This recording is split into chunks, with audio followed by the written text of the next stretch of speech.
আমার game changer এই ম্যাচে আলেসান্দ্রো বাস্তোনি। ইন্টারের প্লে স্টাইল, ইন্টারের সব কিছু, ডিফেন্সে, মিডফিল্ডে এবং অ্যাটাকে সব কিছুতেই বাস্তোনির একটা বড় ভূমিকা আছে। লামিন ইয়ামালকে এবং তাদের ফরওয়ার্ড লাইনকে যেভাবে তিনি একাই আটকেছেন, এবং সেটাই আসলে পিএসজির ফ্রন্ট থ্রি বা ফ্রন্ট ফোরকে আটকাতে Bastoni as a general, as a defence general বড় মুখ্য ভূমিকা পালন করবেন।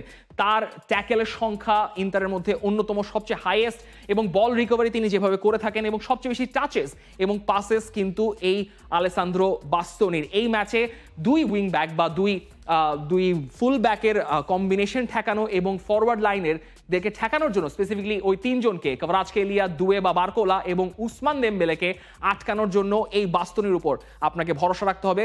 সিমন ইনজাগি জানেন তিনি কার উপর ভরসা রাখবেন। ইন্টারন্যাশনালে সপ্তম ফাইনাল খেলতে যাচ্ছে চ্যাম্পিয়ন্স লিগের, 3টা চ্যাম্পিয়ন্স লিগের ফাইনাল তাদের জেতা হয়ে গেছে, চতুর্থটা কেন নয়। কোয়াড্রোপল জেতা হচ্ছে না, ট্রেবলও জেতা হচ্ছে না, তবে লুই এনরিকে ট্রেবল আটকানোর জন্য সিমনে ইনজাগি প্রস্তুত আছেন।